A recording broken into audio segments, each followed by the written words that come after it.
त्योहार ही एक ऐसा माध्यम होता है जिसके जरिए हम हमारे जीवन में होने वाले मनमुटाव और नाराजगियों को अपने रिश्तों से दूर कर पाते हैं। और इनमें सबसे अच्छा जो माध्यम होता है वो होता है हमारा खान पान, क्योंकि इनके माध्यम से ही हम हमारे जो खुशियां हैं उनको हम दुगुना कर पाते हैं। दर्शकों नमस्कार, दूरदर्शन के इस खास कार्यक्रम एक भारत श्रेष्ठ भारत में मैं डॉक्टर शुभा आप सभी का हार्दिक स्वागत करती हूँ। जैसा कि हम सभी को विदित है कि इस कार्यक्रम के अंतर्गत हम छत्तीसगढ़ और गुजरात की कला, संस्कृति एवं परंपरा के विषय में चर्चा करते हैं। और हम बात करें जब छत्तीसगढ़ और गुजरात की, तो खान पान और अपने त्योहारों को लेकर के ये दोनों ही राज्य समूचे भारत में अपना एक विशेष महत्व रखते हैं। हमारा आज का विषय भी कुछ इसी तरह ही है। हमारा आज का विषय है छत्तीसगढ़ और गुजरात के त्योहार एवं खान पान। और आज हमारे साथ अतिथि के रूप में हमारे स्टूडियो में उपस्थित है श्रीमती सरिता शर्मा जी। मैम, हमारे इस कार्यक्रम में आपका बेहद स्वागत है। जी जय जोहार।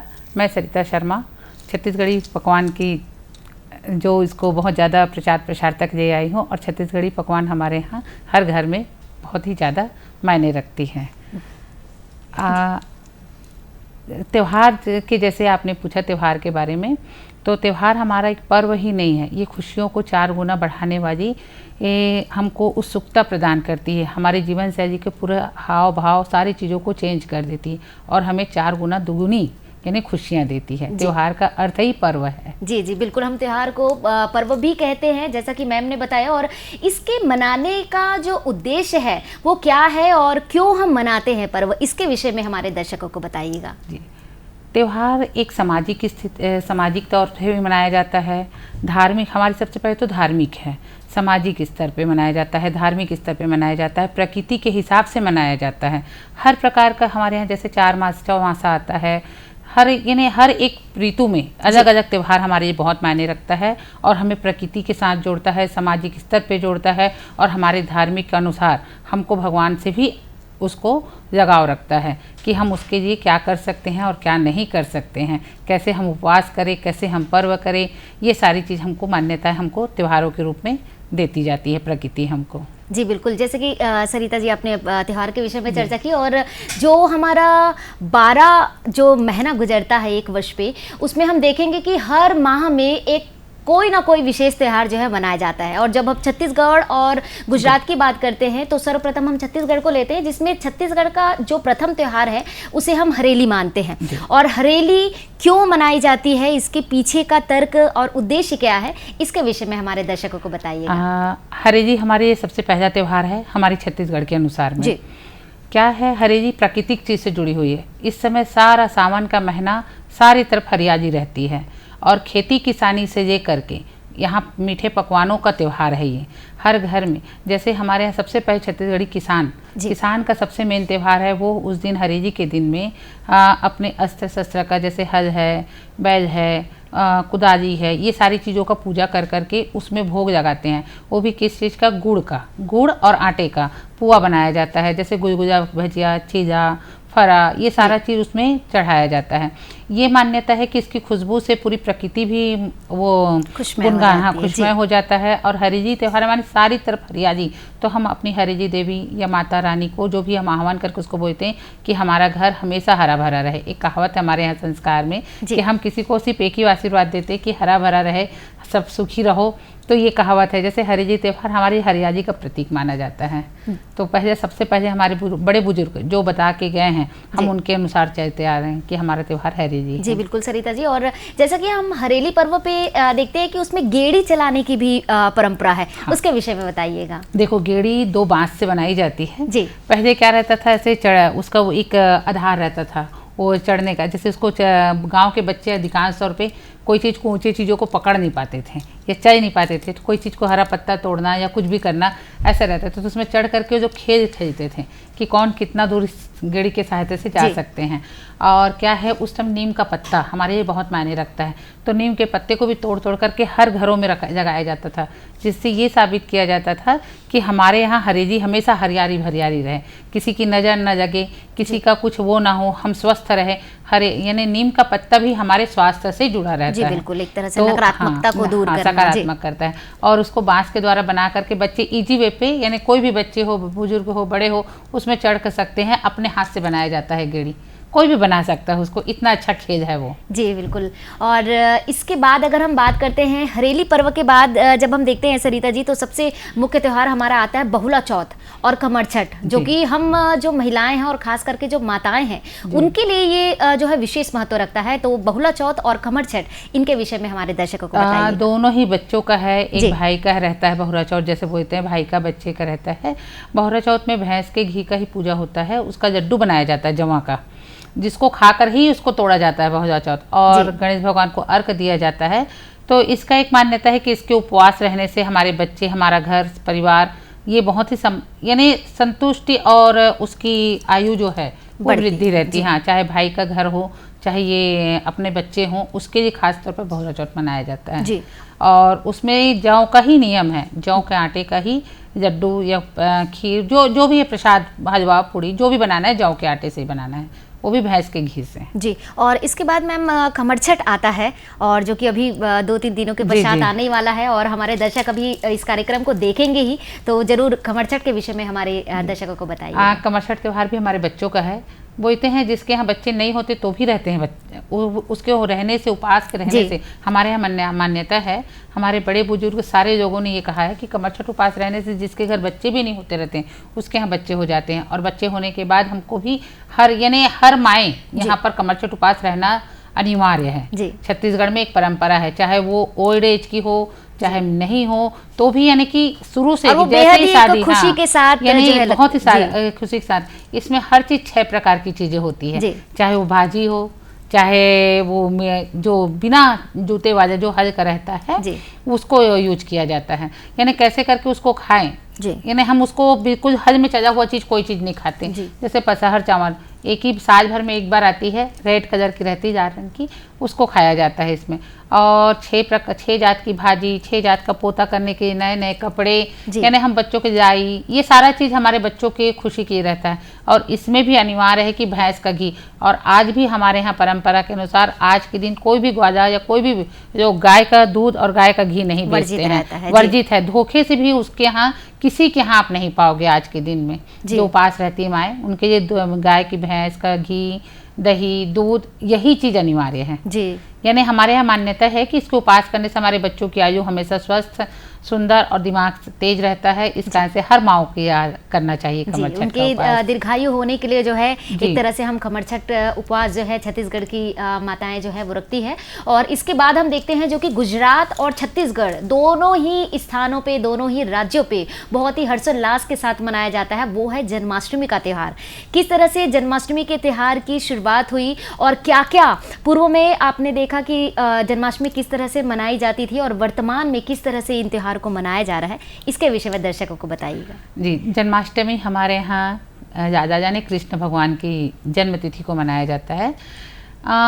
इसको बहुत ही अच्छे ढंग से मनाया जाता है, क्योंकि भगवान कारागार में पैदा हुए थे जी। और वहाँ से निकल करके उसने क्या क्या नहीं देखा है, ये सारी चीज़ें इसमें मान्यता है हमारे यहाँ की। जन्माष्टमी बहुत ही यानी कहने का मतलब ये है कि ये जो तिथि है वो भगवान के दुख से लेकर के सुख की ओर ले जाने वाली तिथि रहती है। तो जब भगवान जी का जन्म हुआ तो वो कारागार में हुए थे, और ये अष्टमी तिथि को था, तो भगवान जी इसको अष्टमी तिथि यानी जन्माष्टमी कहा जाता है। इस दिन उपास रहा जाता है और भगवान को पूरा 56 भोग लगाया जाता है। 12 बजे तक के निराहार उपास रह करके उसको 12 बजे के बाद फलाहार या प्रसाद बांटा जाता है। हर घर संकीर्तन होता है, पूजा होता है, भगवान को दूध दही से स्नान कराया जाता है, क्योंकि ये निमित्त है उसी दिन भगवान जी का जो हुआ था जन्म हुआ था। तो इस कारण से भगवान के जन्म को हर्षोल्लास के साथ, त्योहार के साथ मनाया जाता है कि उस दिन भगवान उसमें कारागार में भी होते हुए भी उसने वहाँ जन्म लिया। हमको ये सब दिखाता है कि देखो दुख में भी भगवान हमको ऊपर उठा देता है। यानी हर समय हमारे छत्तीसगढ़ में ये भी है कि पहले के लोग मान्यता देते थे कि बच्चों का त्यौहार मनाया जाता है जन्माष्टमी, क्योंकि उस दिन भगवान जी बच्चे के रूप में, बाल रूप में आए थे। तो बच्चों से जुड़ा हुआ रहता है कि हाँ, हर बच्चे भगवान की तरह रहे। ये हमारे यहाँ कहते हैं कि हाँ, कान्हा नाम, हम लोग अधिकांश तौर पर अपने बच्चों का नाम कान्हा ही रखते हैं, छोटे बच्चों का, क्योंकि भगवान का जो दुख से लेकर के सुख की ओर ले जाने वाली प्रक्रिया हमको आगे ले जाती है। और जन्माष्टमी हम लोग इसी उद्देश्य से मनाते हैं कि हर घर में एक संतुष्टि प्रदान हो, एक बच्चे के आने की जो खुशी होती है, वही चीज़ पूरा सारा देश, सारा जीवन यानी इतना उमंग की तिथि है ये कि हम उसको यानी वर्णन नहीं कर पा रहे हैं कि वो एक बच्चे का जो उल्लास होता है, एक जन्म होता है, वैसे ही हम लोग हर साल जन्माष्टमी मनाते हैं। जी सरिता जी, ये जो जन्माष्टमी का जो उत्सव मनाया जाता है, इसमें दही हांडी भी जो है वो खेली जाती है, और ये एक ऐसा त्यौहार होता है जिसे छोटे बच्चे से लेकर के बुजुर्ग भी इस उपवास को जो है करते हैं। तो ये दही हांडी जो मनाई जाती है, इसके पीछे का उद्देश्य हमारा क्या है, और दूसरा जब बच्चे भी मनाते हैं और बुजुर्ग भी मनाते हैं तो उस तरह से उनके लिए फलाहार जो है बनाया जाता होगा, तो उनके विषय में भी, फलाहार के विषय में बताइएगा। दही हांडी का मतलब है बच्चों का खेल जी। कान्हा जी बहुत छोटे थे और बहुत ही नटखट थे, तो वो माखन चुराने लगते थे, तो माखन को भर करके मम्मियाँ जो है, जो ग्वाजीने थी, वो ऊपर हांडी में उसको ऊपर वो क्या बोलते हैं उसको सकोरा जैसे में टंगा करके रख देते थे।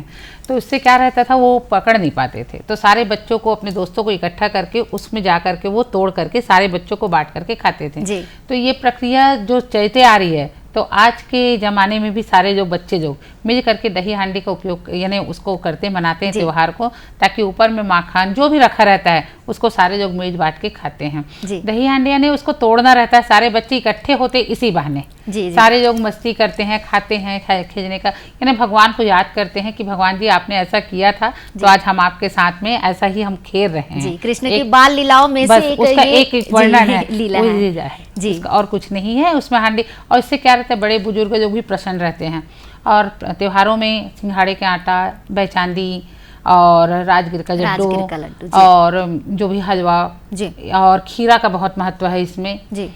ये सारा चीज़ें भगवान को भोग लगाया जाता है। ये सारी चीज़ हमारे स्वास्थ्य के लिए भी बहुत अच्छा रहता है।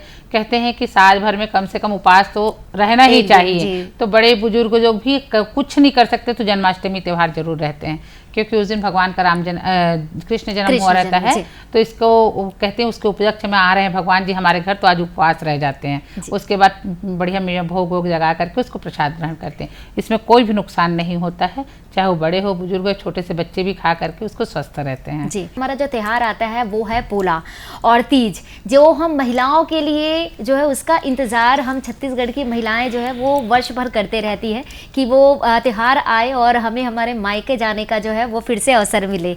तो इसके विषय में बताइएगा। देखो, पहले तो अमावस्या आता है, पूजा का त्यौहार, जन्माष्टमी के जैसे ही साथ ही में पूजा आ जाता है। तो पूजा त्यौहार हमारे यहाँ फिर से किसानों के लिए माना जाता है, और पूजा त्यौहार इसका से मनाया जाता है कि उस दिन सारे मीठा पकवान बनाकर हमारे जो बैल है, गाय है, उनको भोग लगाया जाता है, क्योंकि उसी की पूजा करने के बाद जो हल जो रहते हैं उस दिन उनको रेस्ट दिया जाता है, क्योंकि इतना मेहनत करते हैं सावन के महीने में कि पूरा हल जो करके जो भी है धान वान बो बुआ के, ये जो को भी कुछ खाने पीने के लिए कुछ पौष्टिक चीज़ रहना चाहिए, उनके भी स्वास्थ्य, हमारे बड़े बुजुर्ग और हमारे जो कल्चर में जो है उसको भी स्वस्थ रखने के लिए देखा जाता है। तो उस दिन पूजा के दिन हमारे यहाँ गुड़ का गुलगुजा भजिया, और जब छोटे छोटे बर्तन ऐसे मिट्टी का रहता है, उसका भी पूजा किया जाता है। और पूजा का महत्व है कि उसी दिन से जा करके बेटियों को जाने का एक रिवाज है। उस दिन जो पकवान बनता है उसी को लेकर के हर घर में बेटियों को जाने के लिए जाता है। हाँ, जैसे ठेठी खुरमी उस दिन बनेगा तो उसको ले करके ही नेंग के तौर पे ले करके जाते हैं बेटियों को लेने के लिए, उसके ताकि खाली हाथ ना जा सके। पहले तो अभी तो मिठाइयाँ बन गई है, पहले कुछ भी नहीं था गांव में, सिर्फ दाल चावल आटा यही, और उन्हीं चीज़ों से बनता है पौष्टिक चीज़ें, चाहे ठेठी खुरमी हो, चाहे लड्डू पिड़िया हो, जो भी है ये सब उसी चीज़ों से बनता है। सिर्फ चावल और दाल जो हमारे यहाँ जो उत्पन्न होता है, और वो किसके भरोसे होता है, सिर्फ खेती किसानी के। खेती किसानी का मेन माध्यम हमारा बैल गाय जो भी है, हमारे यहाँ जो गाय माता है, जो भी है बैल उन्हीं के, तो उनको भी उस दिन पूजा जाता है। बेटियों की तरह जैसे बेटियाँ हम लेने जाते हैं उस तरह उस दिन उनका पूजा करना बहुत ज़रूरी है पूजा के दिन। तो हम उनके आशीर्वाद से ही आगे बढ़ते हैं, और आज हमको खान पान में उन्हीं के द्वारा हमको खान पान के लिए वो वस्तुएं मिलती हैं जी। और तीज में हम किस तरह से जो है उसका व्रत करते हैं, उसके क्या क्या नियम होते हैं, इसके विषय में बताइएगा। देखिए, तीज हम लोग मैके में ही रहते हैं, ऐसा कहना है कि हम पति के जो उपास रहते हैं, वो भी निर्जला है ना। तो बेटियों को लेकर के जो भी माँ पापा भाई बहन जो भी हमको लेने जाते हैं, तो बेटियाँ जब आती हैं मैके, तो उस दिन एक दिन पहले कड़ू भात खाया जाता है। कड़ू भात माने करेजा। तो करेजा इस कारण से खाया जाता है कि प्याज, करेजा और खीरा वो अनिवार्य रहता है। करेजा खाने से प्यास नहीं जगती, आप दिन भर भी आप डिहाइड्रेशन नहीं होगा। एक तरह से साइंटिफिक रीजन भी है अगर करेजा का, हाँ, की कड़ू हम भात बात खाने करें। का, और खीरा खाया जाता है। तो इससे क्या दूसरे दिन हमको बिल्कुल प्यास नहीं जगेगी और हमको भूख नहीं जगती, डिहाइड्रेशन भी नहीं होता हमारे बॉडी को। और दूसरे दिन हमको निराहार रह करके अपने पति के लिए अच्छी मनोकामना मांग करके उस भोजनाथ का पूजा अर्चना किया जाता है, क्योंकि उस दिन शिव शक्ति जो भी है विराजमान रहता है, और शक्ति मैया ने ही शिव जी को इसी उपास को रह करके ही उसको पाया था जी। ये हमारे यहाँ तीजा का सबसे बड़ा है कि भोजनाथ को रिझाने का सबसे अच्छा तरीका है कि तीज हरी ताजी का तीज बोलते हैं उसको जी। तो उस ढंग से कि हमेशा जब जोड़ी बोलते हैं ना, आशीर्वाद जब कोई बड़े बुजुर्ग देते हैं तो शिव पार्वती जैसे आप लोग की जोड़ी रहे जी। तो इसी कारण ये मान्यता है कि हमको भोजनाथ को स्मरण करके अपने पति के लिए हम कामनाएं करते हैं, और 24 घंटे निराहार रह के दूसरे दिन हम बासी खाते हैं, यानी उस दिन बनाते हैं और दूसरे दिन हम उसको उपवास को तोड़ते हैं जी। हरतालिका तीज के बाद हमारा जो विशेष त्यौहार होता है वो है गणेश पक्ष की शुरुआत, गणेश चतुर्थी की। और ये जो दिन होता है बच्चे से लेकर के पूरे वासियों को इसका इंतज़ार रहता है। तो गणेश चतुर्थी के लिए हम विशेष किस तरह से पकवान बनाएं कि हम गणेश जी को जो है खुश कर सकें, इसके विषय में बताइएगा। गणेश जी का मोदक का भोग बहुत लगता है, और वो हम शुरुआत कर चुके हैं तीजा के दूसरे दिन से चतुर्थी के दिन। हम उस दिन मीठे मीठे पकवान जो बना रहता है घर में हम खाना शुरू करते हैं, और भगवान जी उसी दिन हमारे घर आते हैं जी। यानी चतुर्थी के दिन हम उनको बुझाते हैं हवन करके, और पहले सबसे पहले भोग जगाते हैं, उनका पूजा वूजा करते हैं और अपने घर विराजमान करते हैं। ये रहता है गणेश जी रहते हैं जब भादो पक्ष के जब से शुरू हुआ रहता है अनंत चौदस तक के, तब तक के हम उसकी आराधना पूजा, और उसको मोदक और बेसन के लड्डू बहुत प्रिय हैं जी। तो हम उसी का भोग लगाते हैं, और इसी के साथ में हम अपने घर में सुख शांति का वो करते हैं कि पूजा करते हैं, ताकि हमारे घर हमेशा सुख समृद्धि से रिद्धि सिद्धि विराजमान रहे, आते रहे, और हम उनका पूजा करके अपने घर को संपन्न करते हैं जी। बिल्कुल, और इसलिए हम कहते ही हैं कि गणपति जो है वो प्रथम पूजनीय हैं, और उनके पूजा के पश्चात ही हमें रिद्धि सिद्धि और सबकी प्राप्ति जो है हमारे जीवन में होती है। हम आगे बढ़ते हैं, अगले जो हमारे मुख्य त्यौहार है जो कि गुजरात और छत्तीसगढ़ दोनों ही स्थानों में जो है मनाया जाता है, और इसका इंतज़ार पूरे भारतवासियों को रहता है बाकी त्यौहारों की तरह, वो है नवरात्र। तो इसके विषय में बताइएगा कि किस तरह से नवरात्र जो है वो गुजरात में मनाया जाता है, और यहाँ छत्तीसगढ़ में उनके खान पान में किस तरह से अंतर पाए जाते हैं, इसके विषय में बताइएगा। देखिए, नवरात्रि तो माता रानी का है जी, और सारी जगह मनाया जाता है, पर एक भारत श्रेष्ठ भारत के तहत जी है ना। गुजरात और छत्तीसगढ़ ये दोनों में एक सामंजस्य है कि वहाँ के त्यौहार और यहाँ के त्यौहार में क्या समानता है। नवरात्रि वाकई में बहुत ही अच्छा उसको गुजरात में मनाया जाता है, क्योंकि वहाँ शुरू दिन से ही गरबा का और एक दूसरे के सामप्य रहने का और पूजा करने का नियम है कि वहाँ पर हर महिलाएं उपवास रहती हैं नवरात्रि 9 दिनों का, और माता रानी को जितना हो सके मनाने की कोशिश करती कि हमारे यहाँ सुख समृद्धि प्रदान करेगा करके। और हमारे यहाँ उसी टाइम जवारा जो भी है बोया जाता है। हमारे यहाँ भी कुंवार महीने का बहुत ही सात्विक दृष्टि से देखा जाए तो 9 दिन में हर घर में ऐसा रहता है कि जवारा बोया जाता है और माता रानी का हवन किया जाता है, सेवाएं होती है जो जसगीत होता है, गाया जाता है जसगीत, और वहाँ पर गरबा यहाँ पर भी मान्यता हो गई कि यहाँ पर भी गरबा, तो एक भारत श्रेष्ठ भारत के तहत ही यहाँ पर भी गरबा खेला जाता है। पहले शुरू हम सिर्फ पूजा करते थे कि हाँ हमको पूजा करना है, आगे क्या करना है इसका करके, लेकिन अब वहाँ का कल्चर यहाँ हमारे यहाँ आ चुका है और हमारा कल्चर वहाँ जा चुका है। यहाँ का खान पान वहाँ गुजरात में बहुत पसंद किया जाता है। जैसे फलाहार है, वहाँ सिर्फ इतना अच्छा फलाहार नहीं रहता था, लेकिन अब सारी चीज़ फलाहार के रूप में हमारे छत्तीसगढ़ का पूरा फलाहार वहाँ जाता है।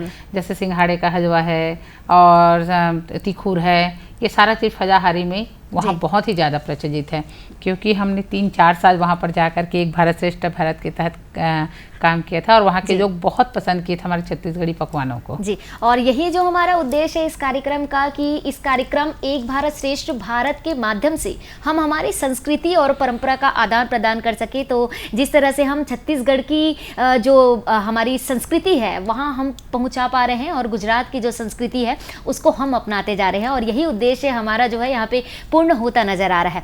जब हम बात करते हैं छत्तीसगढ़ और गुजरात के खान पान की, तो इसमें देखा जाए तो गुजरात भी जो है खान पान को लेकर के बेहद ही संपन्न है और पूरे भारत में और विश्व जो है प्रचलित है। छत्तीसगढ़ के भी हम खान पान की बात करें तो ये सभी जगह जो है इसका नाम लिया जाता है। जब भी खान पान की बात करें तो छत्तीसगढ़ का नाम सर्वप्रथम जो है वो सर्वोपरि लिया जाता है। तो वहाँ के खान पान और यहाँ के खान पान में किस तरह से थोड़ा बहुत जो अंतर है इसके विषय में बताइएगा। जी देखिए, वहाँ के खान पान में जैसे दलहन, वहाँ की सबसे ज़्यादा चीज़ है फाफड़ा और चना दाल की चीज़ें बनती हैं। हमारे यहाँ बनती है उड़द दाल, जो सबसे ज़्यादा हमारे चाहे दुख में हो चाहे सुख में हो जी। अंतर से यानी खान पान में है, वहाँ मीठा ज़्यादा बनता है, हमारे यहाँ नमकीन ज़्यादा बनता है। हमारे वहाँ खट्टे कम खाते हैं, हमारे यहाँ दही ही ज़्यादा यूज होता है। यानी चलता सब जगह है, वहाँ भी छाछ मट्ठा सब मिलता है, लेकिन सबसे ज़्यादा चीज़ ये है कि वहाँ की जो पकवानें हैं वो स्वीट ज़्यादा रहती है जी।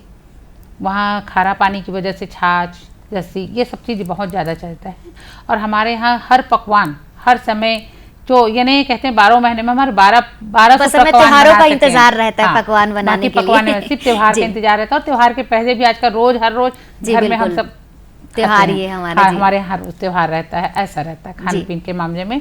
और गुजरात में खाने पीने का और हमारा दोनों का कम से कम थोड़ा थोड़ा 50-50 एक जैसा ही है जी। बिल्कुल सरिता जी, और अगला हम चलते हैं नवरात्र के तुरंत बाद हमारा एक बड़ा त्यौहार है, वो है दशहरा।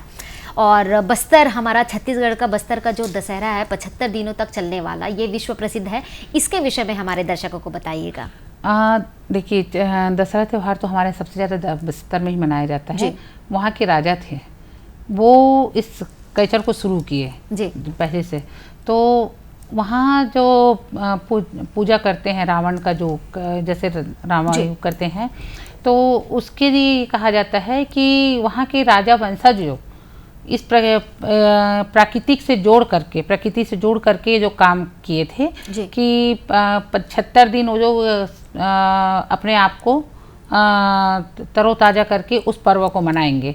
क्योंकि वहाँ एरिया, उस जो एरिया जंगल झाड़ी का एरिया था, पहले बस्तर बहुत ही ज़्यादा नीचा हुआ था, यानी ज़्यादा बढ़ा नहीं था। फिर धीरे धीरे करके वहाँ पर हर प्रकार की तकनीकी आती गई, सब सुविधाएं मिलती गई। तो फिर वो जो त्योहारों का मतलब सही ढंग से नहीं समझ पाते थे पहले के जो आदिवासी, लेकिन वहाँ के राजा ने जो शुरुआत किया कि त्यौहार मनाया जाएगा का करके, तो वहाँ फिर उसका चलन शुरू हो गया बस्तर में। और वहाँ जो दशहरा जो मनाया जाता है वो विश्व में बोलते हैं कहीं नहीं मनाया जाता, ऐसा भी कहा गया है। तो वहाँ की जो नागरिकें हैं उसको त्यौहार को बहुत ही धूमधाम से मनाया जाता है जी। बिल्कुल, और हमारा बस्तर दशहरा तो विश्व प्रसिद्ध है। दर्शकों, आज हमारे साथ हमारे इस कार्यक्रम में अतिथि के रूप में उपस्थित रही श्रीमती सरिता शर्मा जी, और हमें पूरी उम्मीद है कि आप सभी को हमारा ये कार्यक्रम बेहद पसंद आया होगा। अगली कड़ी में हम फिर से मुलाकात करेंगे एक नए विषय के साथ। तब तक के लिए दीजिए हमें इजाजत। नमस्कार।